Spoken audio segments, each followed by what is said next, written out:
السلام علیکم ناظرین، میں ہوں نعمان، ویلکم کرتا ہوں آپ کا سنانے کی ویڈیو میں۔ تو گائی یہ جو ویڈیو مرزا علی کی آئی ہے، یہ اپنی طرف سے اپنی حدیثیں، اپنی کتابیں، اپنا بیان بنا کے مرزا علی نے جو بات کی، کیا یہ واقعی میں اپنی طرف سے باتیں کی ہیں؟ محرم کے حوالے سے، کربلا کے حوالے سے، اہل تشیع، اس میں ہر فرقے کے بارے میں بات کی گئی ہے، کوئی ایک فرقہ نہیں ہے، تمام فرقے، اہل تشیع، سنی، وہابی، دیوبندی، ٹوٹلی ہر بارے میں، کہ بھئی ہر فرقے میں کوئی نہ کوئی گندگی ہے، ٹھیک ہے، اور یہ تو واقعی سچ ہے، کوئی جھوٹ نہیں ہے۔ کوئی فرقہ کوئی بھی ہے، چاہے وہ بریلویوں کا ہے، سنیوں، وہابیوں کا ہے، سنیوں کا، دیوبندیوں کا یا اہل تشیعوں کا ہے، کہیں نہ کہیں کوئی نہ کوئی کچھ لوگ ایسے ہوتے ہیں جس کی وجہ سے پورا فرقہ خراب ہو جاتا ہے، ٹھیک ہے۔ اب یہ آپ نے سنی ہوگی کہ بھئی مولا علی نے فرمایا ہے کہ دو ایسے فرقے ہوں گے، ایسے گروہ ہوں گے، دو ایسے اس طرح کے لوگ ہوں گے جو جہنم میں جائیں گے صرف مولا علی کی وجہ سے۔ کچھ میری محبت میں اتنا ڈوب جائیں گے کہ جہنم میں چلے جائیں گے، اور کچھ مجھ سے نفرت اس طرح کر لیں گے کہ وہ جہنم میں چلے جائیں گے۔ اب یہ دو گروہ کون سے ہیں؟ اب یہ کیا بات ہے؟ اور مرزا علی اس کو اپنی کس طرح بیان کر رہے ہیں، اور مرزا علی اپنے آپ کو کس گروہ میں شامل کر رہے ہیں، یہ دیکھتے ہیں۔ پھر آپ نے بتانا ہے ویڈیو دیکھنے کے بعد کہ مرزا علی ٹھیک کہہ رہے تھے یا غلط کہہ رہے تھے، جو بھی چیز ہوگی، آپ کی جو بھی رائے ہوگی، ہمیں کمنٹ سیکشن ضرور کرنا ہے۔ تو اگر کوئی پسند آئے اس کو لائک کر دینا، کمنٹ کرنا، میرے چینل کو سبسکرائب ضرور کریں۔ چلیں ویڈیو کی طرف۔ آج انشاءاللہ تعالی میرے بھائیوں ہم یزید ابن معاویہ سے متعلق جو ناصبی یا یزیدی لوگ 10 جھوٹے دفاع کرتے ہیں، میں انشاءاللہ انہیں کور کروں گا۔ میں نے مختلف ویڈیوز میں ان کے جھوٹ کے پکڑے ہیں، لیکن ایک جگہ ریکارڈنگ میں یہ آ جائیں گے اور تازہ تازہ ذرا ان کو خوراک بھی مل جائے گی۔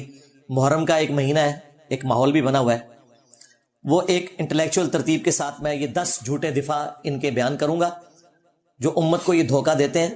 جب یہ پھنس جاتے ہیں، ان کا جواب قرآن و سنت کی روشنی میں کیسے دینا ہے وہ آپ کے سامنے ہوگا، تو انشاءاللہ تعالیٰ ان کی شیطانی چالوں پہ غلبہ پانا آپ کے لیے آسان ہوگا۔ پہلا جھوٹا دفاع یہ کرتے ہیں، وہ کہتے ہیں کہ جی یہ بنو امیہ کو یا یزید ابن معاویہ کو ڈسکس کرنا یہ کوئی جنت یا جہنم کا مسئلہ نہیں ہے، اس لیے اس ٹاپک کو ڈسکس کرنا کوئی ضروری نہیں ہے۔ واہ، کل تک تو آپ لوگ شیعہ کو جہنمی ڈکلیئر کرنے کے لیے ہمیں خود ہی بتاتے تھے کہ سیدنا علی کا قول ہے جو صحیح سند سے ثابت ہے، نبی الاسلام سے بھی ثابت ہے، لیکن وہ روایت کمزور ہے۔ جو حضرت علی کا قول صحیح سند سے فضائل صحابہ احمد بن حنبل کی کتاب میں موجود ہے، اور شیعہ کے ہاں بھی نہج البلاغہ میں مولا علی کا یہ قول موجود ہے۔ یہ سنی اور شیعہ دونوں کے ہاں ہے کہ سیدنا علی نے کہا کہ میری وجہ سے 2 فرقے گمراہ ہوں گے، ایک میری محبت میں غلو کر کے، ایک میری دشمنی میں، اور میری وجہ سے یعنی مجھے بنیاد بنائیں گے۔ اس میں حضرت علی کا قصور نہیں ہے، جس طرح کہ حضرت عیسیٰ ابن مریم کا کوئی قصور نہیں ہے کہ یہودیوں نے ان کو گالیاں دی اور کرسچنز نے ان کی شان بڑھا دی۔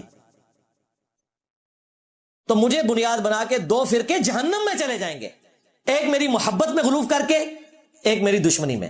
کل تک یہ سارے مولوی ہمیں بتاتے تھے کہ دیکھا یہ 2 فرقے جہنم میں جائیں گے، تو محبت میں غلو کرنے والے یہ شیعہ رافضی ہیں۔ جب ہم پوچھتے تھے یہ دوسرے کون ہیں، اللہ معافی دے آپا، نہیں وہ خارجیوں کا ایک گروہ تھا نا۔ سنن نبی داؤد میں حدیث ہے قیامت تک نکلیں گے یہ خارجی، اور ان کا آخری گروہ دجال کے ساتھ مل کے مسلمانوں کے خلاف قتال کرے گا۔ شیعہ قیامت تک ہے، رافضی قیامت تک ہے، اور ناصبی جو حضرت علی کے دور میں ختم ہو گئے سرکار، وہ بھی قیامت تک ہے۔ اصل میں وہ آپ خود ہو نا،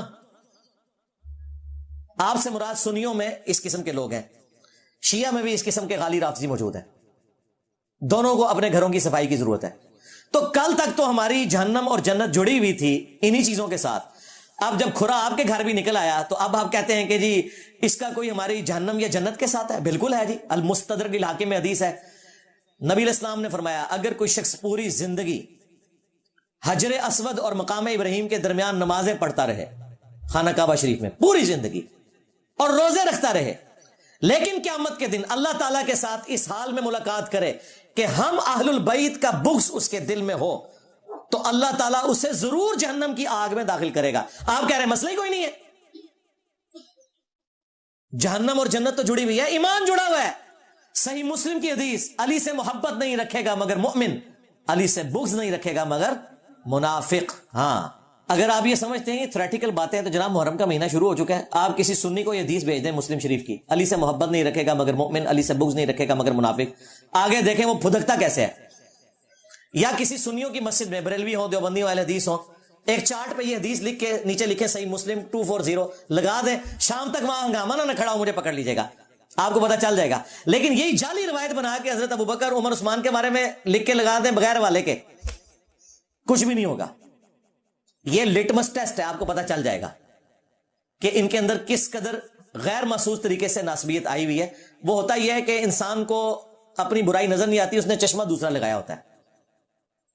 تو اللہ کے فضل سے ہم دونوں کو آڑے ہاتھوں لیتے ہیں, خواہ وہ رافضی ہو شیعہ میں موجود یا ناصبی ہو سنیوں میں موجود بریلوی دیوبندی اہل حدیث کے اندر. جھوٹا دفاع نمبر 2, یہ اکثر علماء نا روب ڈالتے ہیں.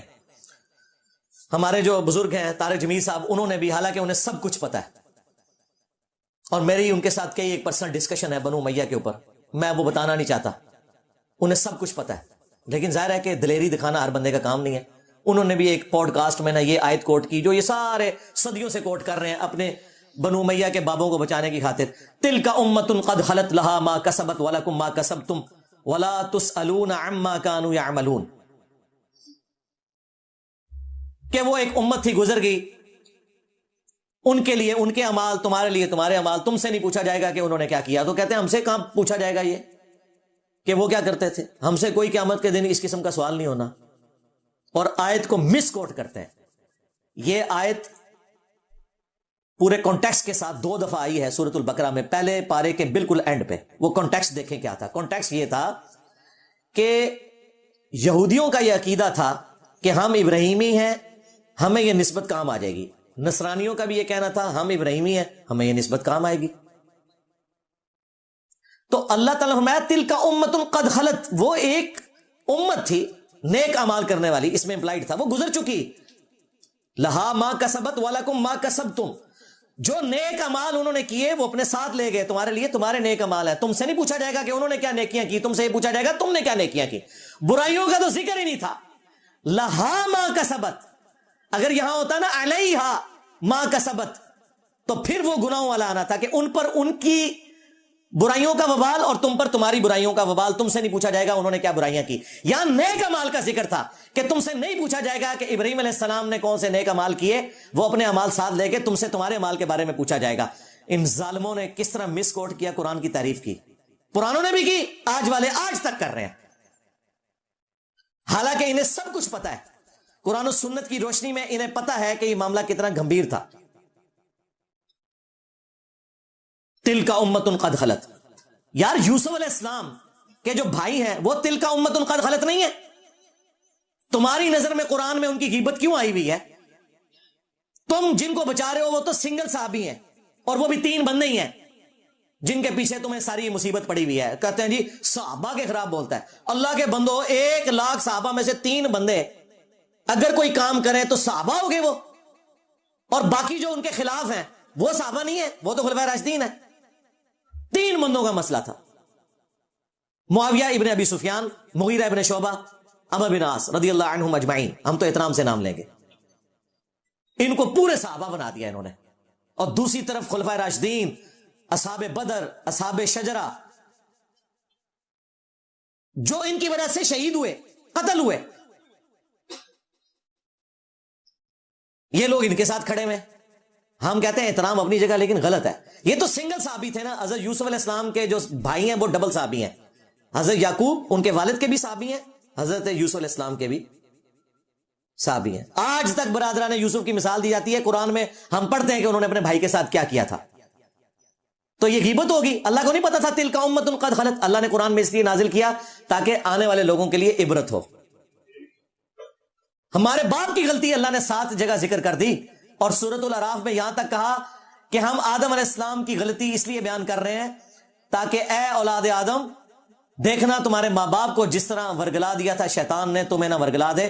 ان کے کپڑے اتروا دیے تھے شیطان نے. یہ بھی الفاظ ہے. تو کیا حضرت آدم علیہ السلام تلک امۃ قد خلت نہیں تھے؟ جی تاریخی باتیں, اور جناب قرآن میں بھی تاریخی لکھی ہوئی ہے. تاریخی باتیں نہیں حدیث کی کتابوں میں ہے. قرآن میں جو تاریخ آئی ہے اور بخاری مسلم میں آئی ہوئی ہے تاریخ, وہ صرف تاریخ نہیں ہے, وہ حدیث ہے. حدیثوں کے ساتھ ذکر ہوئی ہوئی ہے. یہ 2 نمبریاں کر رہے ہیں, چھوڑ دیں.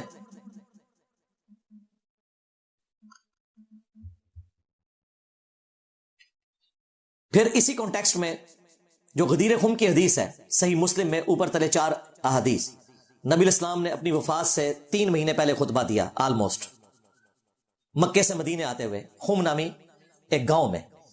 الفاظ ہی کنکلوڈنگ ہے، اے لوگو آگاہ ہو جاؤ، میں بھی ایک انسان ہوں، قریب ہے کہ اللہ کا قاصد یعنی موت کا فرشتہ میرے پاس آئے اور میں اس کی دعوت قبول کر لوں۔ میں اپنے بعد تم میں 2 بھاری چیزیں چھوڑ کے جا رہا ہوں، ان میں سے پہلی چیز اللہ کی کتاب ہے، اس میں ہدایت ہے، اس میں نور ہے، تم اللہ کی کتاب کو پکڑو، اپنا تعلق اس کتاب کے ساتھ مضبوط کرو۔ اللہ کی کتاب اللہ کی رسی ہے، جو اسے پکڑے گا ہدایت پر ہوگا، جو چھوڑ دے گا گمراہ ہو جائے گا۔ وَاعْتَصِمُوا بِحَبْلِ اللَّهِ جَمِيعًا وَلَا تَفَرَّقُوا، یہ ہے اللہ کی رسی۔ جو یہ کہتے ہیں جی وہ رسی میں اتنے بل ہوتے ہیں، ایک بزرگوں کا بل ہے، ایک فلاں کا بل ہے، اور لے جاؤ، اللہ کے نبی کہہ رہے ہیں قرآن اللہ کی رسی ہے، تہاڈی تشریحاں تہاڈیاں تفسیراں تہاڈے منہ تے۔ پھر فرمایا دوسری بھاری چیز میرے اہل البیت ہیں، میں اپنے اہل البیت کے معاملے میں تمہیں اللہ کا خوف دلاتا ہوں، میں اپنے اہل البیت کے معاملے میں تمہیں اللہ کا خوف دلاتا ہوں۔ یہ جملہ آپ نے 3 دفعہ فرمایا، یعنی میرے بعد ان کے ساتھ حسن سلوک کرنا۔ اور اسی حدیث میں پھر موجود ہے، زید بن ارقم کہتے ہیں یہاں اہل البیت سے مراد آل علی، آل عقیل، آل جعفر، آل عباس ہے، کیونکہ تابعین نے کہا امہات المومنین، ان کا امہات المومنین بھی ہے، لیکن یہاں وہ مراد نہیں ہے، وہ بھی اہل البیت ہے۔ پھر ایک روایت میں مسلم شریف میں ساتھ یہ ہے کہ بیوی کیسے اہل البیت ہو سکتی ہے، یہ اس وقت تک اہل البیت ہے جب تک وہ خامند کے عقد میں ہو، جب خامند اسے طلاق دے دے، اگرچہ نبی السلام نے کسی بیوی کو طلاق نہیں دی، لیکن زید بن ارقم کو اترنا پڑا اس لیول پہ اس وقت کے ناسبیوں کو جواب دینے کے لیے کہ اصلاً اہل البیت دودھ اور خون کے رشتے کے لوگ ہیں، بیویاں اصلاً اہل البیت نہیں ہیں، وہ اس وقت تک اہل البیت ہیں جب تک عقد میں ہو، اور الحمدللہ ساری بیویاں دنیا اور آخرت میں نبی الاسلام کی بیویاں ہیں الحمدللہ، لیکن یہ بات کھولنی پڑی۔ تو نبی الاسلام کہہ رہے ہیں کہ میں اہل البیت کے بارے میں تمہیں اللہ کا خوف دلاتا ہوں، یعنی ڈر جانا۔ اس زمانے میں اہل البیت کے ساتھ حسن سلوک یہ تھا کہ مولا علی کا ساتھ دیا جاتا جنگ صفین میں، اور کربلا میں سیدنا حسین کا، اور آج اہل البیت کے ساتھ حسن سلوک یہ ہے کہ آج جو بنو امیہ کے خدمت گزار ہیں انہیں ایکسپوز کیا جائے۔ اس زمانے میں ہم ہوتے تو حضرت علی اور حسین ابن علی کے ساتھ مل کر تلوار اٹھا لیتے ان کے دشمنوں پر۔ آج تم ہمیں اپنی زبانیں بھی نہ کھولنے دو، ہم تو غدیر خم پہ کھڑے ہیں۔ توحید اللہ کے فضل سے قرآن والی بیان ہو رہی ہے، غدیر خم پہ قرآن تھا پہلی چیز۔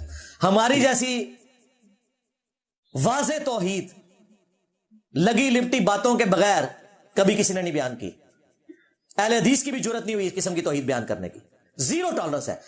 تو غدیر خم پہ صرف قرآن نہیں تھا، اہل البیت بھی تھا، اس لیے ہم نے اہل البیت کا دفاع بھی پکڑ لیا۔ ہم آدھی حدیثیں نہیں پکڑتے، پوری حدیث کے اوپر عمل کرتے ہیں اللہ کے فضل سے الحمدللہ۔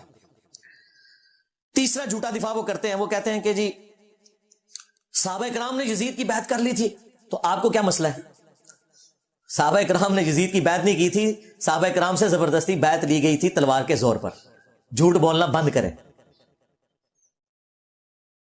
اگر آپ کو یقین نہ آئے تو 2018 میں جو کچھ ہوا پاکستان میں، زبردستی ایک بندہ مسلط ہوا ہم پہ اسٹیبلشمنٹ کے گن پوائنٹ کے اوپر، اور پھر سٹوری ریپیٹ ہوئی 2024 میں ایک اور بندہ اسٹیبلشمنٹ کے گن پوائنٹ پہ ہم پہ مسلط ہو گیا۔ آج تک یہی ہو رہا ہے۔ تو بنو امیہ اس وقت کی اسٹیبلشمنٹ تھی، تلوار کے زور پہ سب کچھ ہوا۔ نہیں یقین آتا بخاری شریف کھول لیں، صحیح بخاری میں 4827 نمبر حدیث ہے، مروان بن حکم مدینے کے ممبر پہ مسجد نبوی پہ حضرت معاویہ رضی اللہ تعالیٰ عنہ کی طرف سے گورنر بن کے اناؤنسمنٹ کر رہا ہے خطبے میں کہ اللہ تعالیٰ نے امیر المومنین کو یہ بات سجھائی ہے، وہ امت کے وسیع تر مفاد میں، یعنی کہ اے میرے عزیز ہم وطنوں، وہ امت کے وسیع تر مفاد میں اپنے بعد اپنے بیٹے کو خلیفہ نامزد کرتے ہیں۔ یہ وہ تقریر کر رہا تھا، امام بخاری نے اگلے جملے نقل نہیں کیے، وہ بڑے سخت تھے، لیکن اس کے بعد جو کچھ ہوا وہ نقل کیا۔ وہ اگلے جملے کیا تھے میں بعد میں بتاتا ہوں آپ کو۔ اگلے جملے جو امام بخاری نے نقل کیے وہ یہ تھے کہ وہاں حضرت ابو بکر کا بیٹا کھڑا ہوا اور اس نے کچھ بات وہاں پہ کہہ دی۔ وہ کیا بات کی وہ پھر امام بخاری نے سکپ کر دی۔ پھر اس سے اگلے جملے امام بخاری نے نقل کیے جسے پتا چل گیا کہ وہ بات کوئی ایسی تھی کہ اسے آگ لگ گئی۔ مروان نے کہا گرفتار کرو اسے، پکڑ لو اس کو۔ وہ فوراً سے مسجد نبوی میں ایڈجسٹنٹ جو حجرہ عائشہ تھا جہاں ان کی بہن موجود تھی وہاں داخل ہو گئے۔ اور یہ پاکستان کے کیس میں جو سگا بھائی ہے نا، یہ وہ تھے یعنی حضرت ابو بکر کی وہ بیوی جو حضرت عائشہ کی والدہ تھی وہی ان کی بھی والدہ تھی، عبد الرحمن بن ابی بکر کی. یہ سگے بہن بھائی تھے. ان کے پاس چلے گئے. اب ظاہر مروان یہ کام نہیں کر سکتا تھا، مسلمانوں نے پھر احتجاج کرنا تھا کہ یہ کیا حرکت کر رہے ہو. باہر سے اس نے کہا، اوے ابو بکر کے بیٹے، تیرے بارے میں قرآن میں آیت نازل ہوئی تھی نا کہ یہ کافر کہتا ہے کہ میرے ماں باپ جو مجھے یہ کہتے ہو کہ مرنے کے بعد دوبارہ زندہ کیا جاؤں گا، یہ اگلے لوگوں کی کہانی ہے. ابو بکر کے بیٹے کہ تیرے بارے میں قرآن میں آیت نازل ہوئی تھی. توبہ توبہ. یہ بنو امیہ کے خدمت گزار، یہ ہیں گستاخان خلفائے راشدین. جب اس نے یہ بات کی تو سیدہ عائشہ اندر تڑپ اٹھی. انہوں نے کہا اس کو خاموش ہو جا، آل ابی بکر کے بارے میں کوئی قرآن کی آیت نازل نہیں ہوئی سوائے جو میری برات میں سورہ نور کی آیات نازل ہوئی تھی جب مجھ پہ جھوٹی تہمت لگائی گئی.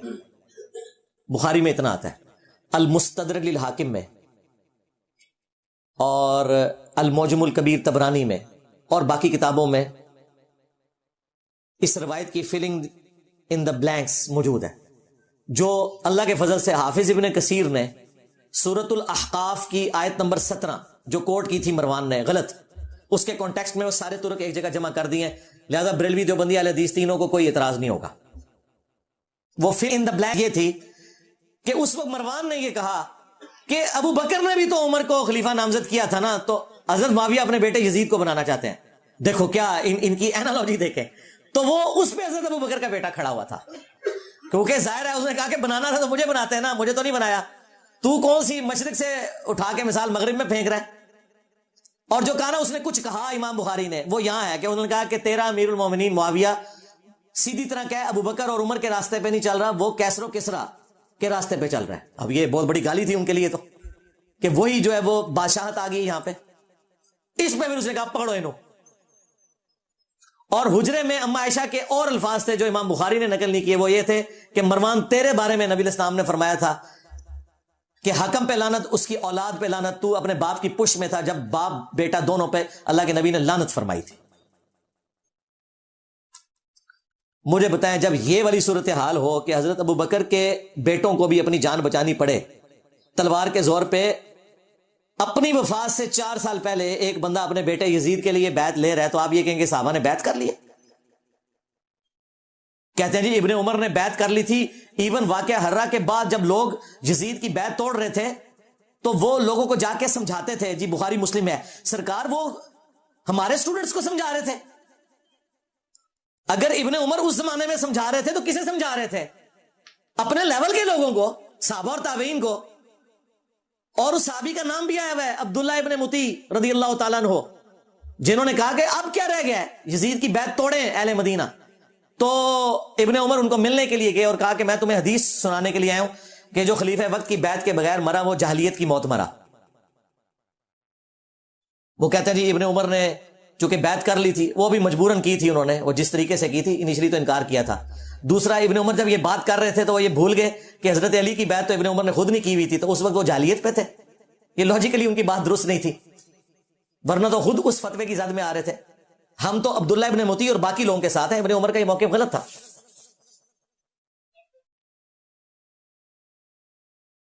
اور پھر دیکھیں ابن عمر کے ساتھ اسی بنو امیہ نے کیا کیا.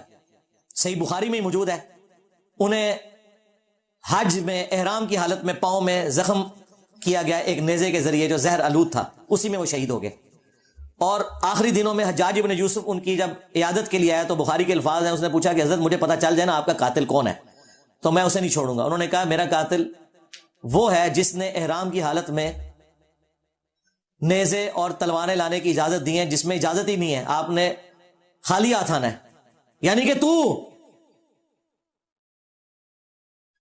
تو دیکھیں بنو امیہ ہی قاتل بنی خود ابن عمر کی. اسی لیے آخری وقت میں جا کے ابن عمر کو اندازہ ہو گیا کہ یہ لوگ ڈی ٹریک ہیں. المستدرک للحاکم میں یہ حدیث موجود ہے، مجموع الزوائد میں موجود ہے. امام حیثمی جو ابن حجر اسقلانی کے استاد ہیں، انہوں نے مجموع الزوائد میں اس کی سند کو صحیح کہا کہ ابن عمر آخری عمر میں افسوس کرتے تھے اور وہ کہتے تھے کہ مجھے نماز روزہ چھوڑنے کے اوپر کوئی افسوس نہیں، میں نے اس طرح کا کوئی کام نہیں کیا سوائے ایک چیز کے کہ میں نے حضرت علی کے ساتھ مل کر فی باغیہ کے خلاف قتال نہیں کیا، اس باغی گروہ کے خلاف جو مجھے کرنا چاہیے تھا. کون سا باغی گروہ؟ جو بخاری میں ہے، عمار تجھے ایک باغی جماعت قتل کرے گی، تو انہیں اللہ اور جنت کی طرف بلائے گا، وہ جماعت تجھے جہنم کی طرف بلائے گی. یعنی حضرت علی کی جماعت کو نبی علیہ السلام نے جنت کی طرف بلانے والی جماعت، اور ان کے مخالفین کو جہنمی جماعت نہیں کہا، جہنم کی طرف بلانے والی، کیونکہ خلیفۃ المسلمین کی مخالفت۔ یہ ایک الگ سے ٹاپک ہے، میری کئی ایک ویڈیوز ہیں، وہ پچھلی والی ویڈیو دیکھ لیں، پچھلے محرم والی، کربلا کیوں ہوئی۔ تو آپ یہ دیکھیں، یہ بالکل واضح احادیث ون سائیڈڈ مقدمہ پیش کر رہی ہیں۔ جن ابن عمر کی بنیاد کے اوپر انہوں نے اتنا ہنگامہ کھڑا کیا ہوا تھا، وہ ابن عمر تو آخری وقت میں اپنے پرانے اعمال کے اوپر شرمندہ ہے، اور یہ کہہ رہے ہیں جی ابن عمر نے یزید کی بیعت کر لی تھی۔ جو مخالفین تھے ابن عمر کے وہ بھی صحابہ اور تابعین تھے، ان کی رائے کا کوئی احترام نہیں کرتے، یعنی میٹھا میٹھا ہاپا ہپتے کوڑا کوڑا تھو تھو، اسی کے اوپر کہا جاتا ہے۔ اسی کانٹیکسٹ میں بخاری میں ایک حدیث ہے، حضرت عمر نے پہلے ہی پیش گوئی کر دی تھی، 6830۔ حضرت عمر نے جب آخری حج اپنا کیا، اس کے بعد ان کو اگلا سال نصیب نہیں ہوا، تو وہاں منا میں حضرت عمر تک کسی نے یہ بات پہنچائی کہ لوگ یہاں چیما گوئیاں کر رہے ہیں کہ جب عمر مر جائے گا تو ہم فلاں شخص کو اپنا خلیفہ چن لیں گے۔ حضرت عمر کو اتنا غصہ آیا، انہوں نے کہا میں ادھر ہی خطبہ دوں گا کہ مسلمانوں کے مشورے کے بغیر انہوں نے پہلے ہی طے کر لیا کسے خلیفہ بنانا ہے۔ تو عبد الرحمن بن عوف نے کہا کہ حضرت یہاں ہر طرح کے لوگ آئے ہوئے ہیں، آپ مسجد نبوی میں جا کے خطبہ دیں، یہ چند لوگوں کے سامنے بات ہوئی ہے، آپ اس کو عام نہ کریں۔ اور میں دعوے سے کہتا ہوں کہ اگر یہ یوٹیوب پہ کلپ آیا ہوتا نا اس زمانے میں، تو حضرت عمر نے اسی ٹائم یوٹیوب پہ کلپ اپنا چڑھانا تھا، ریپلائی ٹو کر کے۔ خیر مدینہ شریف آئے، ابن عباس کہتے ہیں کہ میں ممبر کے اتنے قریب تھا کہ میرا گھٹنا ٹچ کر رہا تھا، اور میں ساتھیوں سے کہہ رہا تھا آج حضرت عمر نے پھٹے چک دینے نے، بڑے غصے نے، اور بڑا لمبا انہوں نے خطبہ دیا۔ اس میں یہ بھی الفاظ تھے کہ دیکھنا ابو بکر کی خلافت جس طریقے سے منعقد ہوئی وہ کیٹاسٹرافک کنڈیشن تھی، مستقبل میں اسے دلیل نہ بنایا جائے۔ یعنی حضرت عمر مانتے تھے کہ اس طریقے سے حضرت ابو بکر کو خلیفہ نہیں چنا جانا چاہیے تھا، لیکن وہ سعد ابن عبادہ اور جو باقی معاملات ہوئے سقیفہ بنی ساعدہ میں، وہ الگ سے ایک ٹاپک ہے، انہوں نے کہا کہ یہ مستقبل میں دلیل نہیں ہوگی، مسلمانوں کے مشورے کے بغیر کسی کو خلیفہ نہ چننا۔ حضرت عمر بھی، حضرت ابوبکر نے صحابہ سے مشورہ کر کے، صحابہ نے کہا تھا کہ آپ نامزد کریں، اس کے بعد مشورہ ہوا ہے، یہ زبردستی مسلط نہیں کیا گیا۔ پھر حضرت عمر نے تو 6 رکنی کمیٹی بنائی، کیونکہ ان 6 سے بہتر لوگ کوئی نہیں تھے۔ بخاری میں موجود ہے یہ 6 لوگ وہ ہیں جن سے رسول اللہ اپنی وفات تک راضی رہے۔ تو سیدنا عمر رضی اللہ تعالیٰ عنہ نے کہا کہ حضرت ابوبکر کی خلافت کو دلیل نہ بنانا، یاد رکھنا جب بھی مسلمانوں کے مشورے کے بغیر کسی کو خلیفہ چنا گیا تو اس کا انجام قتل و غارت ہوگا۔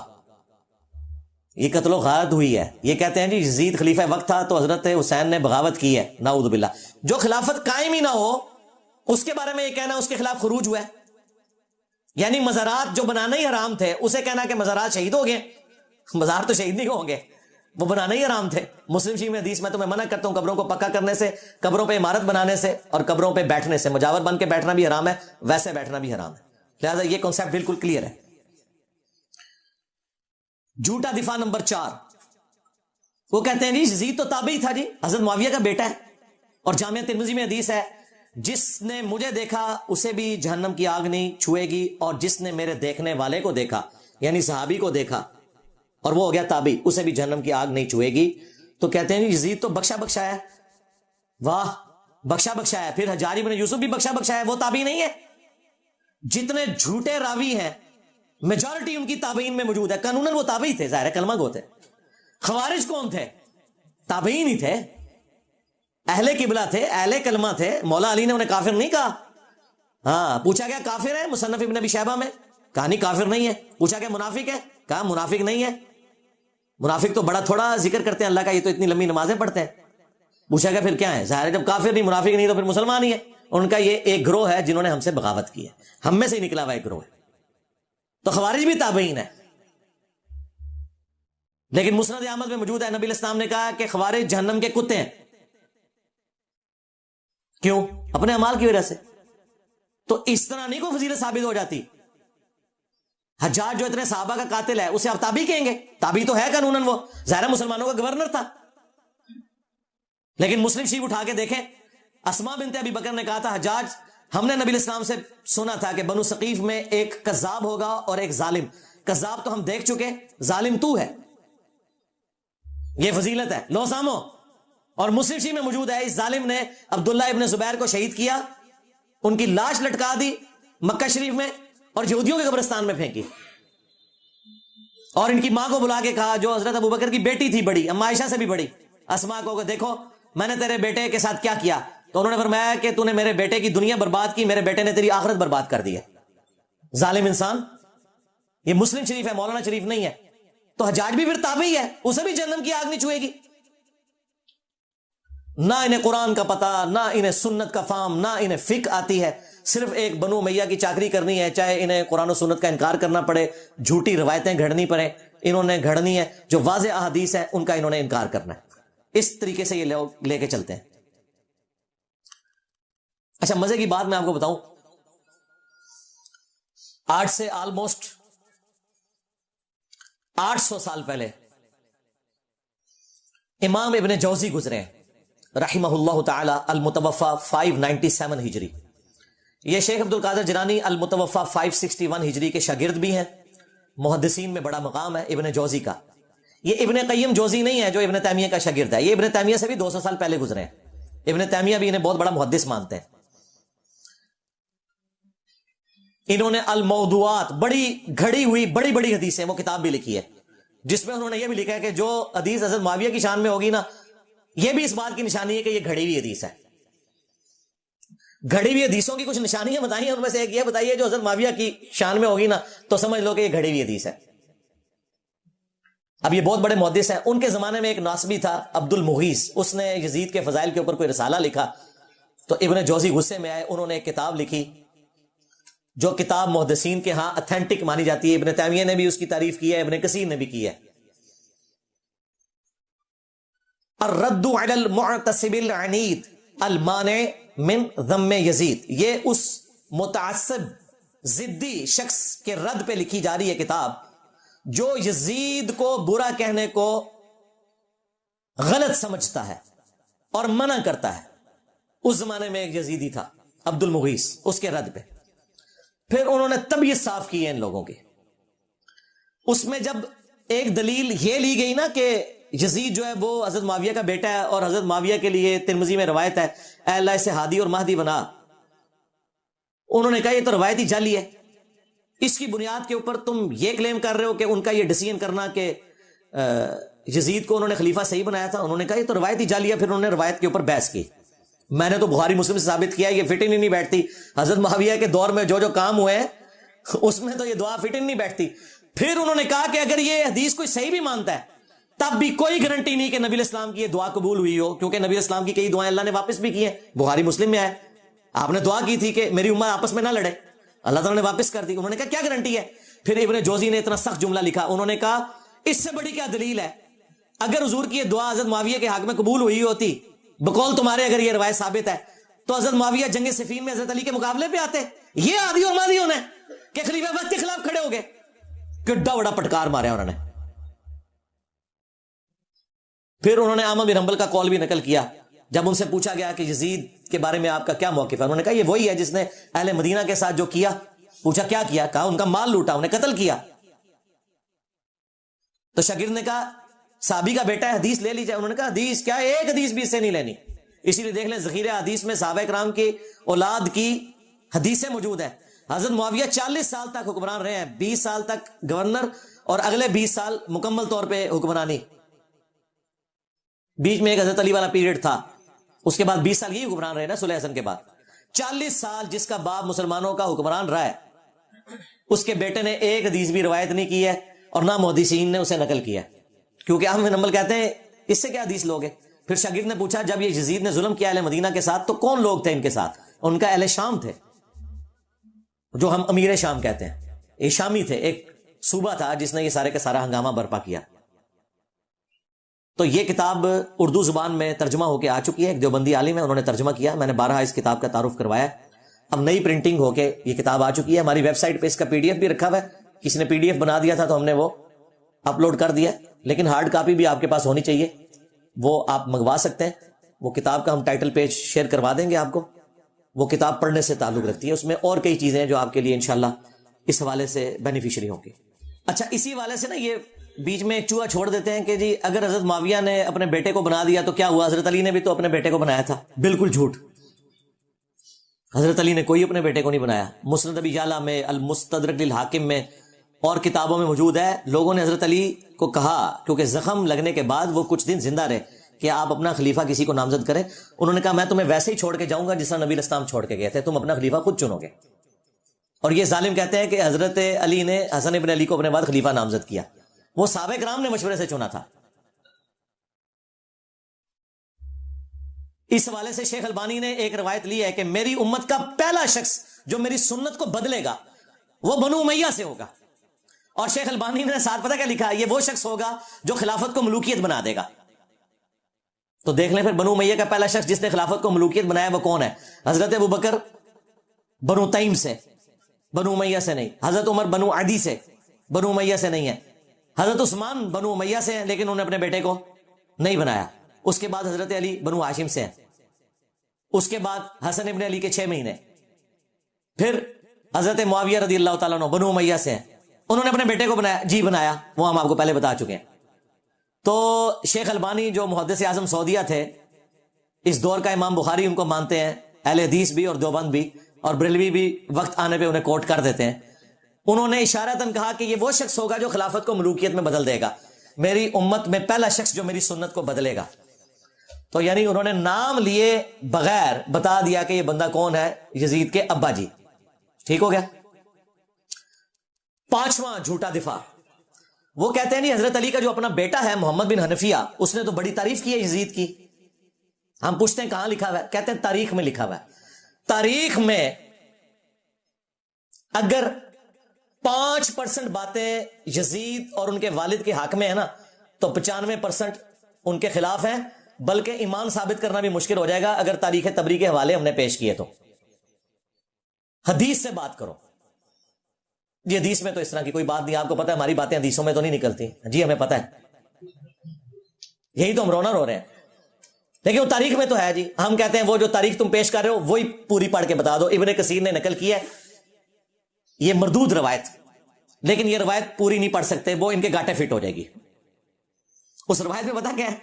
عبداللہ ابن مطیع صحابی محمد بن حنفیہ کے پاس آتے ہیں جو تابعی ہیں, جو حضرت علی کے بیٹے ہیں حنفیہ نامی عورت سے. انہیں آگے کہتے ہیں کہ حضرت آپ کا بھائی حسین شہید ہو گیا, یزید حکمران بن گیا, آپ کیوں نہیں قیام کرتے؟ تو ساتھ ہی کہا کہ اہل مدینہ میں سے کچھ لوگ شام سے آئے ہیں, انہوں نے یزید کو اس حال میں پایا ہے کہ وہ تارک الصلاح ہے, وہ شراب پیتا ہے اور کتاب و سنت سے تجاوز کرتا ہے. تو محمد بن حنفیہ نے کہا کہ نہیں نہیں, میں تو جتنا عرصہ یزید کے پاس رہا ہوں میں نے تو اسے نماز کا پابند پایا ہے اور سنت کا عامل پایا ہے. تو انہوں نے کہا حضرت وہ جتنے دن آپ رہے ہیں نا ادھر, اتنے دن اس نے آپ کو دکھانے کے لیے سب کچھ ایکٹنگ کی ہے. اصل میں تو وہ شرابی ہے, تارک الصلاح ہے اور کتاب و سنت کو پائمال کرنے والا ہے. اب یہ پوری روایت تھی, انہوں نے آدھی لے لی کہ محمد بن حنفیہ نے کہا میں اسے نماز کا پابند پاتا ہوں, جبکہ صحابی کہہ رہا ہے کہ وہ شرابی ہے, تارک الصلاح ہے, کتاب و سنت کا مذاق اڑاتا ہے. اب مجھے بتائیں صحابی اور تابعی کی بات ٹکرائے تو کس کی بات مانی جائے گی؟ انہوں نے آدھی روایت نقل کی. اسی لیے ہمارے جو استاد تھے شیخ زبیر صاحب, انہوں نے فتاوی علمیہ میں باقاعدہ اس روایت کو ڈسکس کر کے کہا کہ اگر اس روایت کو تم صحیح مانو گے نا, پھر ماننا پڑے گا کہ یزید نماز بھی نہیں پڑھتا تھا, وہ شرابی بھی تھا اور کتاب و سنت کو توڑتا تھا, اس کے احکامات سے تجاوز کرتا تھا. بہتر یہ ہے کہ اس روایت سے جان چھڑا لو. انہوں نے کہا میرے نزدیک یہ پوری روایت ثابت ہی نہیں ہے, کیونکہ اگر روایت لینی ہے پھر پوری لینی ہے, آدھی تو نہیں لینی. سند تو ایک ہے اور وہ مردود سند ہے. یہ جناب جو انہوں نے ایک رٹ لگائی تھی کہ محمد بن حنفیہ نے تعریف کر دی, لو سامو اور پوری تعریف بیان کرو, پھر پتہ چلے گا صحابی صحابی کرتے ہو, صحابی کو تو تم نے چھوڑ دیا. جھوٹا دفاع نمبر 6, وہ کہتے ہیں نہیں حضرت حسین کو تو کوفیوں نے مار دیا تھا, خود عشیان علی نے مار دیا تھا, ایم یزید کے متھے مار دیا. واہ واہ, بالکل کوفیوں نے مارا تھا, لیکن وہ کوفی کون تھے؟ جو اہل شام کے انڈر تھے. یہاں پہ بھی جو کچھ ہوتا ہے نا, جب گورنمنٹ ایک ہو تو بات آتی ہے پنجاب پولیس نے یہ کیا. بھائی پنجاب پولیس وفاقی حکومت کے انڈر آتی ہے, اگر اچھا کام کرے گی تو وفاقی حکومت کے کھاتے میں ڈلے گا, برا کرے گی تو وفاقی حکومت کے کھاتے میں. وہاں پہ بھی کوفہ ایک صوبہ تھا شام کی حکومت کا. کوفی وہ تھے جو 22,000 کا لشکر لے کے آئے تھے کربلا میں. وہ کوفی تھے لیکن اس گورنمنٹ کے انڈر تھے. یہ وہ کوفی نہیں تھے جنہوں نے خطوط لکھے تھے, وہ تو صحابہ اور تابعین تھے. سلمان ابن سرد جن کی حدیث ہے بخاری اور مسلم میں, نبی علیہ السلام نے 2 بندوں کو لڑتے ہوئے دیکھا اور کہا میں ایک کلمہ ایسا جانتا ہوں, یہ پڑھ لیں تو شیطان ان سے دور ہو جائے گا, ان کا غصہ ٹھنڈا ہو جائے گا. اعوذ باللہ من الشیطان الرجیم. یہ جو بخاری مسلم کی حدیث ہے اس کے راوی ہیں سلمان ابن سرد. یہ مین بندہ تھا جنہوں نے حضرت حسین کو کہا کہ وہ بڑا مر گیا اور اپنے بعد ایک چھوٹا چھوڑ گیا.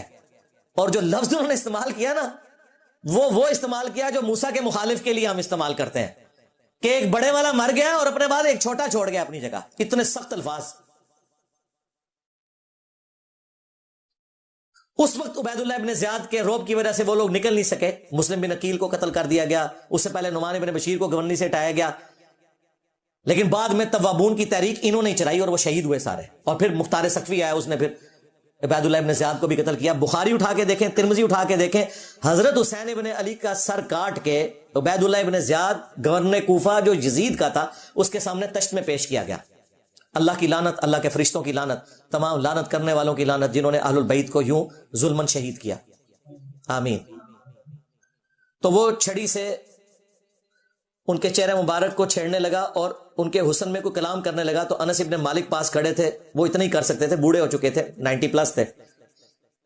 انہوں نے کہا کہ رسول اللہ کے سب سے زیادہ ہم شکل حسین ابن علی تھے. یہ بخاری کے الفاظ ہیں. اسی حدیث میں امام بخاری نے لکھا ہے برأس الحسین علیہ السلام, حسین علیہ السلام کا سر مبارک, علیہ السلام لکھا ہے. مولوی نے عربی میں علیہ السلام لکھا تھا, اردو میں ترجمہ رضی اللہ عنہ کر دیا, نکال ہی دیا. عربی میں لکھا ہوا ہے, آپ کھول کے دیکھ لیں, مکتبۃ الشاملہ میں بھی, اسلام 360 میں بھی عربی میں لکھا ہوا ہے, اردو میں رضی اللہ عنہ لکھا ہوا ہے. اور جب زید بھائی مجھے ملنے آئے نا, میں نے کہا یہ دیکھ لیں, انہیں یقین ہی نہیں آیا. کہتے ہیں یار یہ انہوں نے کیا ہوا ہے. میں نے کہا یہ اچھا ہے, اس کو چینج کرنے کی ضرورت نہیں ہے, ہم نے بتانا ہے بعد میں بھی کہ کیا کام ڈالتے ہیں. انہوں نے دارالاسلام والوں سے اٹھایا تھا, میں نے کہا اسی طرح ہی رہنے دیں تاکہ ہم دکھا سکیں بعد میں. sunna.com بہت بڑی ویب سائٹ ہے جس پہ حدیث کی کتابیں ہیں. عربی میں علیہ السلام لکھا ہے, اردو میں رضی اللہ عنہ لکھا ہوا ہے, ایک فرقہ وارانہ اس چیز کو دھڑاڑ کو قائم رکھنے کے لیے. تو عبید اللہ ابن زیاد جس کے سامنے حضرت حسین کا سر کاٹ کے رکھا گیا, وہ کوفی تھا لیکن گورنر تھا شامیوں کی طرف سے, لہٰذا یہ کہنا کوفیوں نے مار دیا تھا ظالموں, یہ وہ کوفی تھے جو حضرت حسین کے مخالفین تھے, نہ کہ وہ شیعان علی کے جنہوں نے حضرت حسین کو وہاں پولیٹیکل سٹرگل کے لیے بلایا تھا. اور حضرت حسین لڑنے نہیں گئے تھے, 20 بچوں کے ساتھ ایک سیاسی جدوجہد کے لیے جا رہے تھے جس کا آخری انجام قیام حسین ہی ہونا تھا, لیکن اس سے پہلے ہی ان کو شہید کر دیا گیا. اس لیے انہوں نے راستہ بھی بدلا. یہ جو کہتے ہیں جی وہ دمشق کی طرف جا رہے تھے یزید کے ہاتھوں میں ہاتھ دینے, بالکل جھوٹ ہے.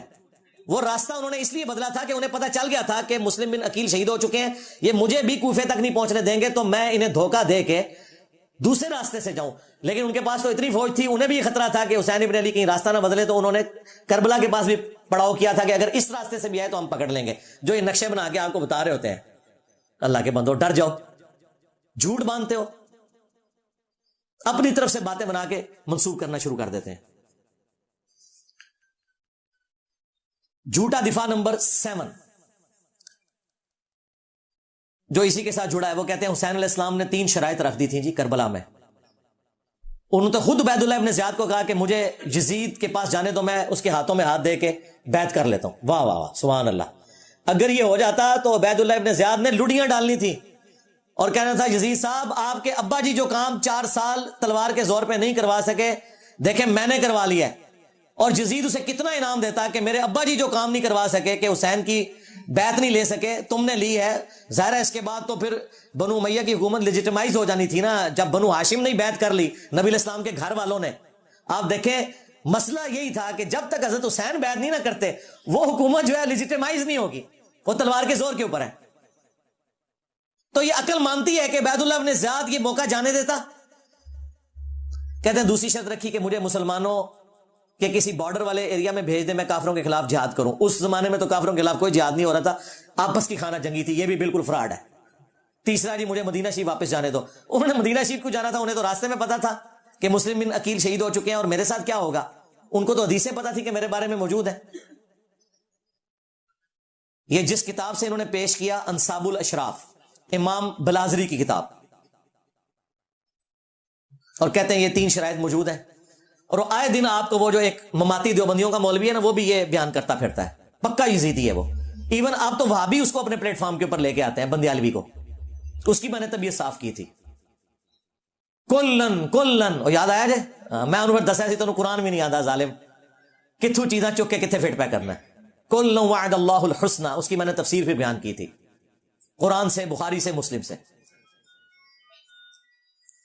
یہ اس نے ذلیل حرکت کی کہ اس نے کہا یہ 3 شرائط تھی.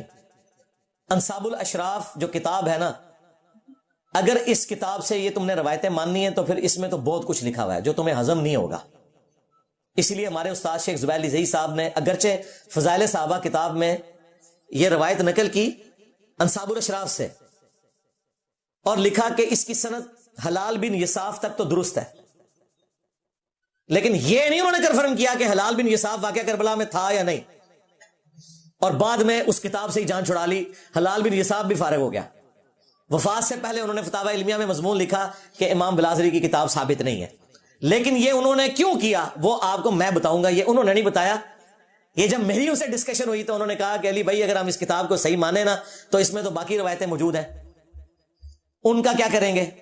میں 3 روایتیں پیش کرنے لگا ہوں الزامی جواب کے طور پہ, یہ نہ ہو اس کو کوئی کلپ کاٹ لے. وہ گلے پھاڑنے والے مولویوں نے میرا یہ کلپ کاٹ لیا تھا کہ اگر تم نے 3 شرائط والی کتاب انصاب الاشراف کو ماننا ہے تو اس میں یہ لکھا ہوا ہے یزید کے والد کے بارے میں کہ اس کا تابوت جہنم کی آگ میں ہے. جی یہ لکھا ہوا ہے. یزید کے والد کے بارے میں لکھا ہوا ہے کہ جب تم اسے دیکھو کہ میرے ممبر پہ چڑھا اسے قتل کر دینا. اور پھر وہ مشہور روایت جس کا کوئی سرا پکڑا ہی نہیں دیتا تھا کہ اس روایت کا مقصد کیا ہے, وہ روایت بھی پوری اس کتاب میں لکھی ہوئی ہے. اگر اس کتاب کو صحیح ماننا ہے تو پھر آپ دیکھیں آپ کے ساتھ کیا ہوتی ہے.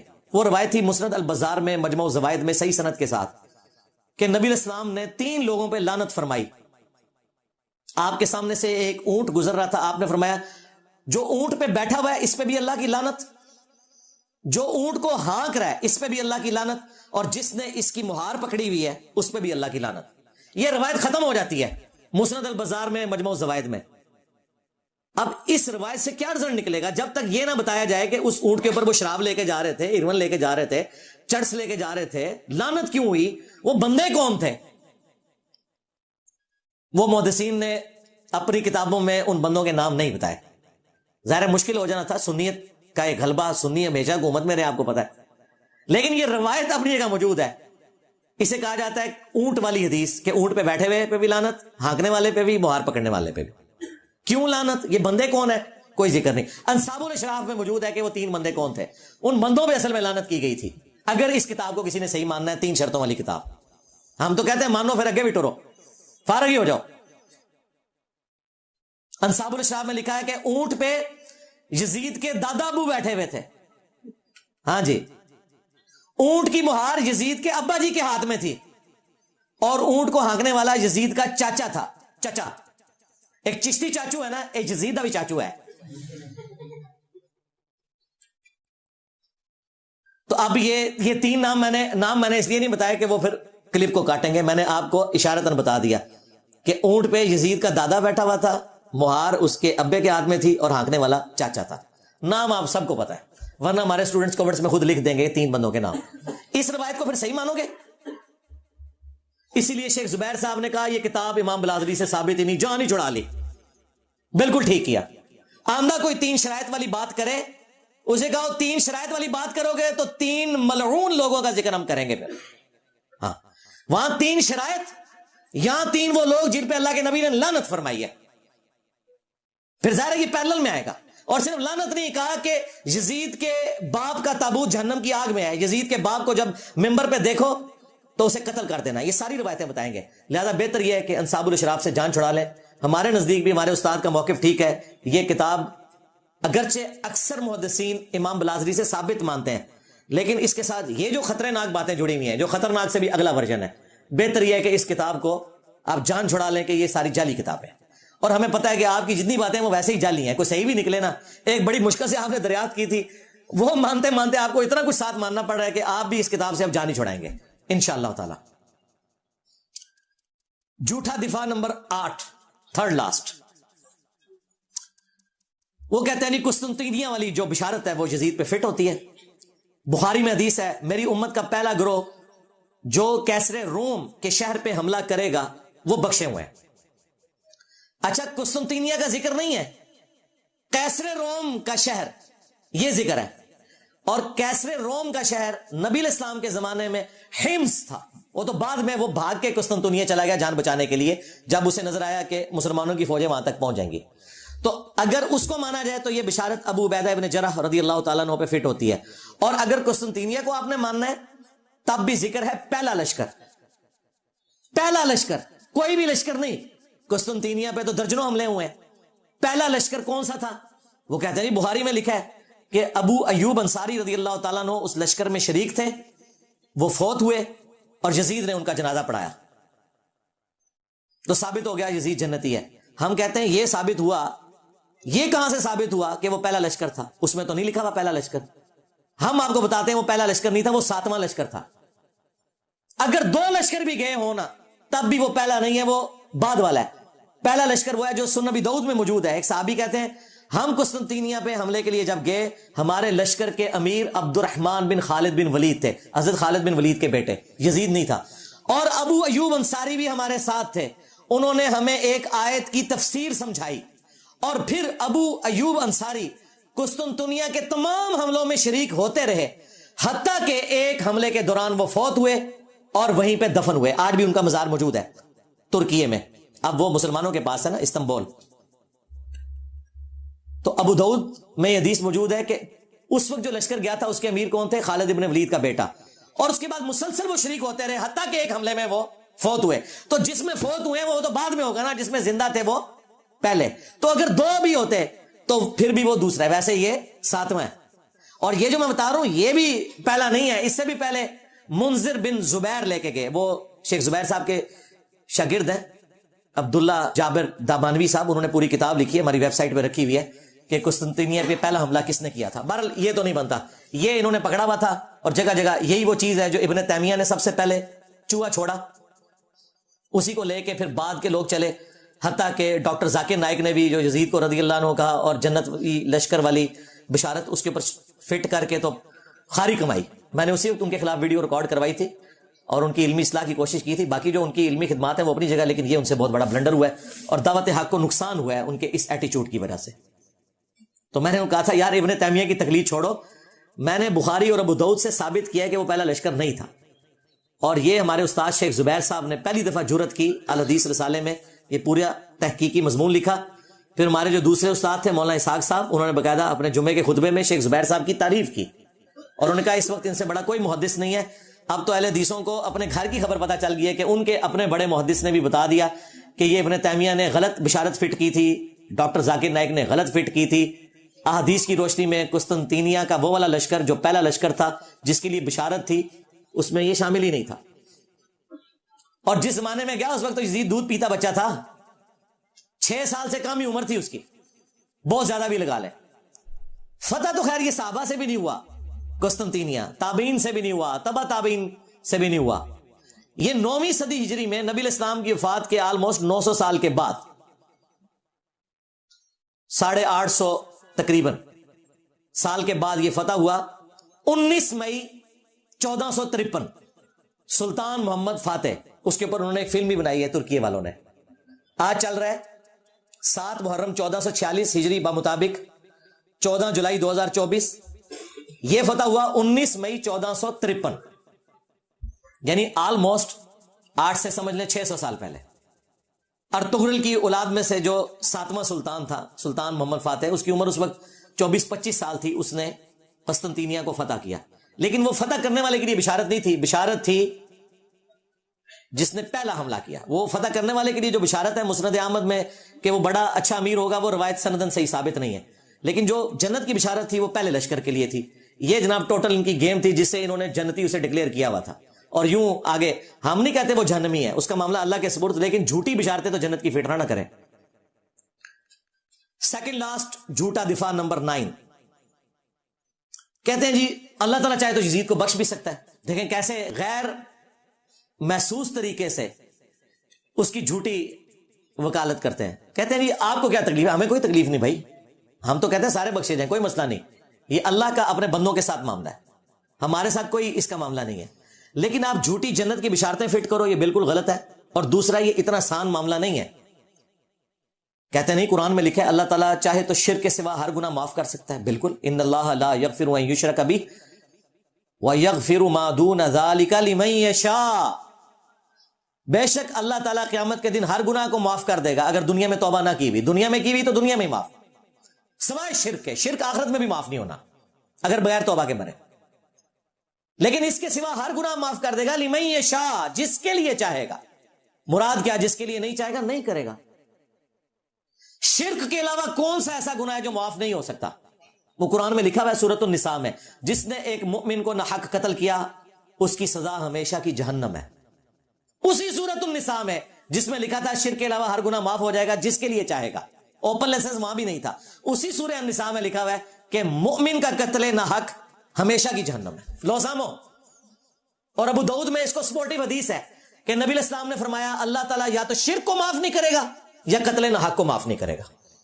کیا حسین ابن علی کا قتل ناحق نہیں ہے؟ کیا یزید نے قاتلین حسین سے بدلہ لیا؟ کوئی سزا دی؟ بالکل نہیں. اس کے جواب میں پتہ کیا کہتے ہیں؟ حضرت علی نے حضرت عثمان کے قاتلین سے بدلہ لیا. یہ بالکل مثال غلط ہے، کیونکہ حضرت عثمان حضرت علی کے دور میں تو شہید ہی نہیں ہوئے. وہ تو اپنے گورنروں کی وجہ سے شہید ہوئے اپنے دور خلافت میں خود. اس پہ میری تفصیلی ویڈیو دیکھ لیں حضرت عثمان کیوں شہید ہوئے. انہوں نے آپ کو ایک جعلی بات بتائی تھی، عبداللہ بن سبا تھا جس نے سارے صحابہ کو نعوذ باللہ گمراہ کر دیا، جس کا نام بخاری سے لے کے ابن ماجہ تک دنیا کی کسی حدیث کی کتاب میں جو مین کتابیں ہیں نام بھی نہ آئے. عبداللہ بن سبا یہ حضرت علی کے دور میں آیا تھا جسے حضرت علی نے قتل کروایا. حضرت عثمان کے ساتھ کوئی لینا دینا نہیں تھا. حضرت عثمان کی شہادت تو بنو امیہ کے گورنروں کی وجہ سے ہوئی جو بخاری مسلم میں موجود ہے. وہ آج ٹاپک نہیں. پچھلے دنوں جب ایک بریلوی نما رافضی نے حضرت عثمان کی توہین کی تو میں نے تفصیلی ویڈیو ریکارڈ کروائی تھی حضرت عثمان کیوں شہید ہوئے، وہ آپ دیکھ لیں. وہ بخاری مسلم سے میں نے ثابت کیا، بنو امیہ کی لکھی ہوئی تاریخ سے نہیں. صلاح الدین یوسف نے جو جھوٹ لکھے ہوئے ہیں اس کی بنیاد کے اوپر بخاری مسلم سے ثابت کیا. تو یہ بالکل غلط اینالوجی ہے. حضرت عثمان حضرت علی کے دور میں شہید نہیں ہوئے، لیکن حضرت حسین ابن علی حضرت معاویہ رضی اللہ تعالیٰ عنہ کے بیٹے یزید ابن معاویہ جس کی آپ جھوٹی وکالت کرتے ہیں اس کے دور ملوکیت میں شہید ہوئے ہیں. ویسے تو آپ کہتے ہیں حضرت عمر کہتے ہیں میرے دور حکومت میں اگر کوئی کتا بھی مر جائے فرات کے کنارے تو میں جواب دے ہوں، اور فرات کے کنارے حسین ابن علی شہید ہو جائیں تو وہ جواب دہ نہیں ہے اس وقت کا حکمران. مسند احمد میں حدیث ہے مولا علی جنگ صفین سے واپسی پہ نہروان جاتے ہوئے جب نینوا نامی جگہ سے فرات کے کنارے گزرے تو کہا اصبر یا ابا عبداللہ، اے ابو عبداللہ صبر کرنا صبر کرنا صبر کرنا. تو وہ ساتھ جو غلام تھا اس نے کہا آپ کس سے باتیں کر رہے ہیں؟ تو اپنے تخیل میں آپ بات کر رہے تھے، اپنے دکھ کا اظہار کر رہے تھے. تو ابو عبداللہ حضرت حسین کی کنیت تھی، وہ ان کو مخاطب کر رہے تھے. پھر انہوں نے کہا کہ میں ایک دن نبی علیہ السلام کے پاس حاضر ہوا اس حال میں کہ حضور نے حسین کو اپنے ہاتھوں میں اٹھایا ہوا ہے، آپ کی آنکھوں سے مسلسل آنسو جاری ہیں. میں نے کہا میرے ماں باپ آپ پہ قربان، آپ کو کس نے غمگین کر دیا؟ تو آپ نے فرمایا ابھی ابھی حضرت جبرائیل علیہ السلام آئے تھے، انہوں نے مجھے خبر دی کہ آپ کے اس بیٹے کو جس سے آپ اتنا پیار کر رہے ہیں آپ کی امت پیاسا فرات کے کنارے شہید کر دے گی. تو میں اپنے جذبات پہ قابو نہیں رکھ سکا. پھر میرے کہنے پر حضرت جبرائیل نے ہاتھ مار کر کربلا کی سرخ مٹی بھی مجھے لا کر دکھائی. تو نبی علیہ السلام کو حضرت حسین کی پیدائش کے ساتھ بتا دیا گیا تھا. حضرت حسین کو بھی پتا تھا میں نے کربلا میں مظلوماً شہید ہونا ہے. یہ کوئی چھپی ہوئی بات نہیں تھی، یہ اوپن سیکرٹ تھا. پھر حضور کی وفات کے 50 سال بعد جب 61 ہجری میں یہ واقعہ ہوا تو مسند احمد میں موجود ہے عبداللہ ابن عباس نے ایک خواب دیکھا. یہ کسی وہابی کا خواب نہیں ہے، کسی بریلوی کا خواب نہیں، دیوبندی کا نہیں، یہ صحابی کا ہے جو نبی اسلام کی شکل کو پہچانتا ہے، جس کے لیے گارنٹی ہے کہ اس شکل میں شیطان نہیں آ سکتا. دوپہر کے وقت کہتے ہیں میں نے دیکھا نبی اسلام کے بال بکھرے میں گرد آلود ہیں، ہاتھ میں خون کی ایک شیشی ہے. میں نے کہا یا رسول اللہ میرے ماں باپ قربان، آپ کی حالت کس نے کر دی؟ تو نبی اسلام نے کہا کہ میں صبح سے حسین اس کے ساتھیوں کا خون جمع کر رہا ہوں کربلا میں. یہ ایک تمثیلاً ایک خواب دکھایا گیا، یہ نہیں کہ نبی اسلام وہاں پہ موجود تھے، یہ تمثیلاً ہے. کہتے ہیں میں گھبرا کے اٹھا، میں نے وہ تاریخ اور دن نوٹ کیا اور کتنے عرصے بعد خبر آئی کیونکہ اس زمانے میں میڈیا تو نہیں تھا کہ 10 محرم الحرام 61 ہجری میں حسین ابن علی کو ان کے ساتھیوں سمیت کربلا میں شہید کیا گیا. نبی علیہ السلام اپنی وفات کے بعد بھی تمثیل کے طور پہ اللہ تعالیٰ نے دکھایا کہ حضور کا دل دکھا ہوا ہے جو کچھ حسین ابن علی کے ساتھ ہوا. اور مزے کی بات آپ کو بتاؤں، یہ حدیث شاہ اسماعیل دہلوی جو وہابیوں کا امام ہے، دیوبند اور اہل حدیث کا، جس طرح بریلویوں کے لیے عام مذہب بریلوی ہے، اس نے اپنی کتاب تقویت الایمان کے ساتھ جو تذکیر الاخوان لکھی نا، اس میں انہوں نے یہ حدیث مسند احمد کی لکھی اور لکھا یزید پلید. یہ آج یزید کو رضی اللہ عنہ کہتے ہیں، ان کا ابا کہتا تھا یزید پلید. اور یہ حدیث لکھ کے انہوں نے کہا کہ یہ حدیث اس بات پر گواہ ہے کہ نبی علیہ السلام جنتوں میں اپنے حسین کی شہادت پہ غم زدہ ہیں. یہ کس نے لکھا؟ اسماعیل دہلوی نے. اس حدیث سے یہ رزلٹ نکالا انہوں نے. اور یہ پچھلے کیا کر رہے ہیں ریالوں کے چکر میں. تو یہ تکلیف دہ چیز جو امت کو جس نے دو ٹکڑے کر دیا، آج تک امت جڑ نہیں سکی. الحمدللہ ہم نے کوشش کی ہے قرآن و سنت کی روشنی میں ان چیزوں کو پبلک کے سامنے رکھیں اور لوگوں کو یہ پتا چلے کہ حق بات کیا ہے. باقی یہ زبردستی دھکے کے ساتھ چیزوں کو ثابت کرنا یہ بالکل ظلم والی بات ہے. مجھے یہاں پہ وہ قول یاد آیا ابراہیم نخعی کا جو بخاری مسلم کے راوی ہیں، تابعی ہیں. وہ کہتے ہیں بالفرض اگر میں دنیا میں قاتلین حسین میں شامل ہوتا اور قیامت کے دن اللہ تعالیٰ میری بخشش بھی کر دیتا، میں جنت میں بھی پہنچ جاتا، تب بھی میں جنت میں رسول اللہ کا سامنا نہیں کر سکتا تھا کہ کہیں حضور مجھ سے پوچھ ہی نہ لیں کہ دنیا میں تو میرے حسین کے قاتلین میں شامل تھا. یعنی دیکھیں حالانکہ جنت میں سب کچھ بخشش کے بعد بھی پہنچ گئے نا. جو غیرت مند ہے نا، یہاں تو کہہ رہے ہیں جی اللہ چاہے تو بخش دے، جو کہہ رہے ہیں کہ اگر ہم بخشے بھی جائیں نا، یہ کہتے ہیں نا اللہ چاہے تو یزید کو بخش دے، ہم کہتے ہیں ہمارا کوئی لینا دینا نہیں کہ اللہ اور بندے کا معاملہ ہے. لیکن جو غیرت مند لوگ ہیں وہ کہہ رہے ہیں ہمیں بخش بھی دیا جاتا نا اس عمل کے سبب، تب بھی ہم رسول اللہ کا سامنا نہیں کر سکتے تھے جنت میں، کہیں حضور پوچھ ہی نہ لے کہ تو دنیا میں میرے حسین کے قاتلین میں شامل تھا. یہ قول ابراہیم نخعی کا جو بخاری مسلم کے راوی ہیں، حضرت امام حنیفہ کے دادا استاد ہیں. المعجم الکبیر طبرانی میں ان کا قول صحیح سند سے موجود ہے. غیرت مند لوگ ایسے ہوتے ہیں ابراہیم نخعی جیسے. 50 ہجری میں پیدا ہوئے ہیں، 96 ہجری میں فوت ہوئے ہیں، صرف 46 سال ان کی عمر تھی، لیکن اہل بیت کے چاہنے والے تھے، بخاری مسلم کے راوی ہیں. حنفیت پوری ان کے اوپر ڈیپینڈنٹ ہے کیونکہ یہ آگے سے ایک واسطے سے عبداللہ ابن مسعود کے شاگرد ہیں، تو وہ اپنے آپ کو ان کے ذریعے منسوب کرتے ہیں. یہ چیزیں بھی ان کی پھر لیں نا آپ.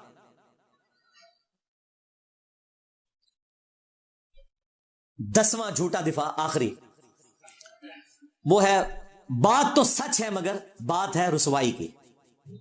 کہتے ہیں جن یہ سب باتیں آپ کی ٹھیک ہیں لیکن یہ تو شیعوں والی باتیں، یہ آخری حربہ ہوتا ہے ان کے پاس. یہ تو رافضیوں والی باتیں ہیں، یہ آپ سنی ہو کہ شیعوں والی باتیں کر رہے ہیں. جی بالکل جس طریقے سے جب وہابی لوگ قل انما انا بشر مثلکم پڑھتے ہیں نا اور بتاتے ہیں کہ نبی علیہ السلام بھی اسپیشی میں انسان تھے، مرتبے میں نہیں، اسپیشی ہونے میں، تو بریلوی انہیں کہتے ہیں کہ جی آپ کو قرآن میں یہی آیت پڑھنی تھی اور تھوڑی آیات ہیں پڑھنے کے لیے. تو وہابی لوگ اس وقت کیا کہتے ہیں کہ نہیں، ہم نے آپ کو صحیح عقیدہ سمجھانا ہے تو اس لیے آپ کو یہ آیت پڑھ کے سنائیں گے. بریلویوں کو بھی لگتا ہے کہ قل انما انا بشر مثلکم یہ وہابیوں والی باتیں ہیں، حالانکہ یہ اللہ نے نازل کی ہوئی ہے. تو وہابیوں کو اب اس تکلیف کا اندازہ ہوگا کہ جب آپ آیت پیش کریں اور آپ کے مخالفین یہ کہیں کہ یہ وہابیوں والی باتیں ہیں اور اس کی وجہ سے قرآن و حدیث کا انکار کر دیں. آپ بخاری مسلم سے نماز کا طریقہ دکھائیں، وہ کہتے ہیں طریقہ تو ٹھیک ہے لیکن وہابی اس طرح نماز پڑھتے ہیں اس لیے ہم نے نہیں پڑھنی. یہ بھی اکثر لوگ یہی دلیل پیش کرتے ہیں. پھر گستاخانہ نماز ٹھیک ہوگی تو اس وقت ان کو کتنا برا لگتا ہے کہ ہم آپ کو بخاری مسلم پیش کر رہے ہیں، آپ ہمیں یہ باتیں کر رہے ہیں. بالکل اس طریقے سے جب ہم بخاری مسلم سے بنو امیہ کو ایکسپوز کرتے ہیں اور آپ ہمیں کہتے ہیں شیعوں والی باتیں، تو آپ ہمیں نہیں گالی دے رہے، آپ تو امام بخاری امام مسلم کو گالی دے رہے ہیں، ہمیں تو دے ہی نہیں رہے. نہیں یہ بخاری مسلم عوام کے لیے نہیں لکھی گئی تھی. اچھا عوام کے لیے نہیں لکھی گئی، آپ کی تو ساری عوام بخاری مسلم پڑھ کے رفع الیدین شروع کر رہی ہے. اگر اس وقت اپنی مولویوں کی بات سن لیتی کہ بخاری مسلم عام آدمی نے نہیں پڑھنی تو دیوبندی بریلوی مر جاتی. خود پڑھا ہے نا تبھی ادھر تک پہنچے ہیں. اور یہ آپ کی بات بالکل غلط ہے کہ عوام کے لیے نہیں لکھی گئی. امام مسلم نے مقدمے میں لکھا ہے کہ میں یہ عوام الناس کے لیے مسلم شریف لکھ رہا ہوں. اور بنو امیہ کے بارے میں جتنی وہ خطرناک بلکہ خطرناک روایتیں ہیں نا وہ ساری مسلم شریف کے اندر ہیں. بخاری میں بھی ہیں، مسلم میں تو بہت زیادہ ہیں جو انہیں ہضم نہیں ہوتی. تو امام مسلم تو کہہ رہے ہیں میں عوام کو بتانے کے لیے روایتیں لکھ رہا ہوں. پھر آپ کیا کریں گے؟ وہ روایتیں کون کون سی ہیں وہ آج میں ٹاپک نہیں بنا رہا ورنہ ٹائم بہت زیادہ لگ جائے گا. اس کے لیے آپ میری وہ ویڈیو دیکھیں کربلا کیوں ہوئی, اور میرا ریسرچ پیپر جو اینڈ پہ آپ 500-600 لوگ جتنے ہیں سب کو ملے گا, اس کا میں تعارف بھی کروا دیتا ہوں. اس میں یہ ساری ڈیٹیلز موجود ہیں. فی الوقت اسے میں کنکلوڈ کروں گا. ان کے بڑے ہمارے بڑوں کو اسی طرح گالی دیا کرتے تھے کہ یہ تو رافضیوں والی باتیں ہیں. ہمارے امام محمد بن ادریس الشافعی المتوفا 204 ہجری, ان کو یہ شعر کہنا پڑا, ان کان رفضا حب آل محمد فلیشہد الثقلان انی رافضی. اگر اہل بیت کی محبت کا نام رافضی ہونا ہے تو جن و انس گواہ ہو جاؤ کہ میں رافضی ہوں. یعنی اگر تم گالی دیتے ہو تو ٹھیک ہے میں رافضی ہوں, بالکل. اس کو میں نے ایڈ کیا ہے کہ اگر قرآن و سنت کی سچی توحید بیان کرنے کا نام وہابی ہونا ہے تو میں وہابی ہوں. اگر نبی الاسلام سے محبت کا اظہار کرنا بریلوی ہونا ہے, اگر غلوف کے درجے میں نہ ہو تو میں بریلوی ہوں. اگر صحابہ کرام کے دفاع کا نام دیوبندی ہونا ہے تو میں دیوبندی ہوں. اور اگر اہل بیت سے محبت کے اظہار کا نام رافضی ہونا ہے, جس طرح کہ امام شافعی نے کہا, تو میں شیعہ رافضی ہوں. بلکہ انہوں نے رافضی لفظ استعمال کیا, شیعہ بھی نہیں استعمال کیا. اس زمانے بھی ان کے بڑے ہمارے بڑوں کو گالیاں دیا کرتے تھے, اور ہمارے بڑے پھر اس طریقے سے انہیں جواب دیا کرتے تھے. نہ یہ ہمارے بڑوں کا مقابلہ کر سکے, نہ ان کے چھوٹے ہمارا مقابلہ کر سکے, اللہ کے فضل سے الحمدللہ. اینڈ پہ میں وہ اپنے 5B ریسرچ پیپر کا تعارف کروا دیتا ہوں. واقعہ کربلا کا حقیقی پس منظر 72 صحیح الاسناد احادیث کی روشنی میں. 72 کا ٹائٹل میں نے شہدائے کربلا کی نسبت سے لیا. روایتیں اس میں 200 سے زیادہ ہیں, اکثر بخاری اور مسلم سے ہیں. اور جو بخاری اور مسلم سے ہٹ کے روایتیں ہیں نا, ان میں نے دور حاضر کے جو بڑے بڑے محدثین ہیں, شیخ البانی ہوں, شیخ زبیر زئی ہوں, شیخ شعیب ارنوت ہوں رحمہم اللہ اجمعین, یا ابھی جو زندہ ہیں ان میں سے شیخ غلام مصطفیٰ ظہیر صاحب, سلیم اسد صاحب اور باقی لوگ, ان کی تحقیم لگائی ہے. کوئی ایک روایت بھی ایسی نہیں ہے جس کے اوپر صحت کا حکم کسی نہ کسی محدث کا موجود نہ ہو. یہ ہو سکتا ہے کہ کسی روایت کو البانی نے صحیح کہا, دوسرے امام نے ضعیف کہا, یا دوسرے امام نے صحیح کہا اور البانی نے ضعیف کہا, امام حاکم نے تصحیح کی تو زابی نے ضعیف کہہ دیا, اور کسی روایت کو امام زابی نے بھی صحیح کہا, امام حاکم نے بھی صحیح کہا. یہ ہو سکتا ہے, لیکن یہ نہیں ہوگا کہ کوئی ایک روایت ایسی ہو جسے کسی نے بھی صحیح نہ کہا ہو. اور میں نے اس لیے ڈالی کہ جو جس امام کے ساتھ ایگری کرتا ہے اس سے وہ روایت لے لے. ہمارا مقدمہ تو بخاری اور مسلم سے ثابت ہوتا ہے, اللہ کے فضل سے ہمارا مقدمہ تو اس سے ہی ثابت ہو جاتا ہے. یہ 2812, ہاں, عمار کو ایک باغی جماعت قتل کرے گی, عمار انہیں اللہ اور جنت کی طرف بلائے گا, وہ جماعت جہنم کی طرف بلائے گی. بخاری شریف کی 2812, ہمارا مقدمہ تو اسی سے ثابت ہو جاتا ہے. لیکن پھر بھی 200 روایتیں ہیں. وہ پمفلٹ عربی میں بھی ہے, اردو میں بھی ہے, ہندی میں بھی ہے, انگلش میں بھی ہے, بنگلہ زبان میں بھی ہے.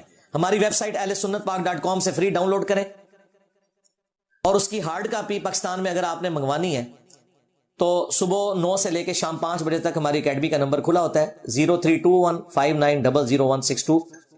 صرف ڈاک کا آپ 500 روپیہ خرچہ دیں گے, وہ فری آپ کے گھر آئے گا. ریسرچ پیپر 32 پیجز کے اوپر ہے, کلرڈ. اس کے ساتھ مزید 11 اور بھی ہیں, 3 اذکار کارڈ اور ٹوٹل 9 ریسرچ پیپر, یہ 12 کا پیکج بالکل فری آپ کے گھر آئے گا. صرف TCS کا آپ نے 500 خرچہ دینا ہے. پورے ملک میں لاکھوں جا چکے ہیں, یہاں جتنے لوگ آتے ہیں ان سب کو بھی ہم دیتے ہیں. یہاں ہم نے صرف ٹوکن منی اس کی 100 روپیہ رکھی ہوئی ہے تاکہ جس کو قدر ہے وہ لے کے جائے. ویسے اس کی لاگت جو ہے وہ 500 سے بھی زیادہ ہے, وہ اکیڈمی برداشت کرتی ہے. ظاہر رنگین پرنٹنگ ہوئی ہے, اس کی تو فوٹو کاپی نہیں ہو سکتی 500 روپے میں. یہ کلرڈ سارے ریسرچ پیپرز آپ کو انشاءاللہ درس کے اینڈ پہ مل جائیں گے. PDF ڈاؤن لوڈ کرنا ہے, عربی میں, اردو میں, انگلش میں, ہندی میں, بنگلہ میں, وہ ہماری ویب سائٹ پہ رکھا ہے, آپ ڈاؤن لوڈ کر کے اسے پڑھیں. حضرت عمر فاروق رضی اللہ تعالیٰ عنہ کی شہادت سے لے کر شہادت حسین علیہ السلام تک, یہ سارا کچھ میں نے تاریخ سے نہیں بلکہ صحیح الاسناد احادیث اور ان میں سے بھی اکثر جو بخاری مسلم میں آئی ہیں ان سے کور کیا ہے, اور بالکل حق کو واضح کر دیا ہے. انشاءاللہ تعالیٰ آپ پڑھیں گے تو کئی ایک ٹاپکس جو آج میں نے اشارتاً ویسے ہی گزار دیے, وہ آپ کو پوری تفسیر, پوری پکچر کلیئر ہو جائے گی. میں نے اس محرم میں ضروری سمجھا کہ اس ٹاپک کو ایک جگہ دوبارہ بیان کر دیا جائے جو بکھرا ہوا ہے, تاکہ ایک ہی جگہ یہ ساری چیز اویلیبل ہو جائے. اللہ تعالیٰ سے دعا ہے جو حق بات کہی اللہ. تو یہ کہ آپ نے پوری ویڈیو دیکھی. مرزا علی کی ذاتی رائے دیں کہ مرزا علی نے ٹوٹلی اپنی طرف سے ساری وہ جو انہوں نے پوائنٹس بتائے, ٹھیک ہے, اس کے بعد کچھ باتیں انہوں نے کہا جی ابھی نہیں کروں گا, وہ میں اگلی کسی ویڈیو میں کروں گا, فی الحال یہی آپ سنبھالیں, سامبو جیسے وہ کہتے ہیں. اب آپ نے بتانا ہے کہ مرزا علی نے ان سب باتوں میں تمام فرقے کو ٹارگٹ کیا, لیکن اب اس میں مرزا علی نے اپنے آپ کو کس فرقے میں ڈالا ہے, یہ آپ نے بات کو سمجھنا ہے اور بتانا ہے کمنٹ میں کہ مرزا علی کون سے فرقے سے, کون سے گروہ سے شامل ہو رہے ہیں. پھر ان سب پوائنٹس میں ان سب باتوں میں مرزا علی پہ کون سی بات فٹ ہو رہی ہے کہ بھئی آپ بھی ان چیزوں میں ایڈ ہیں، یا مرزا علی ان سب سے آزاد ہیں اور باقی سب ان چیزوں میں ایڈ ہے جو مرزا علی نے پوائنٹس بتائے تھے، خلاف والی باتیں جو بھی سین ہے، ٹھیک ہے۔ اب آپ نے بتانا کہ مرزا علی کیا کہہ رہے تھے کیا نہیں کہہ رہے تھے، آپ کو کیا سمجھ میں بات آئی، جو بھی آپ کی ذاتی رائے ہے کربلا کے حوالے سے، محرم کے حوالے سے، اہل تشیع کے حوالے سے، جس بھی فرقے کے حوالے سے ہمیں کمنٹ میں ضرور کریں۔ تو امید کروں کہ ویڈیو پسند آئی ہوگی، اس کو لائک کر دینا، کمنٹ کرنا، میرے چینل کو سبسکرائب ضرور کریں۔ ملتا ہوں آپ کو تک کے لیے، اللہ حافظ۔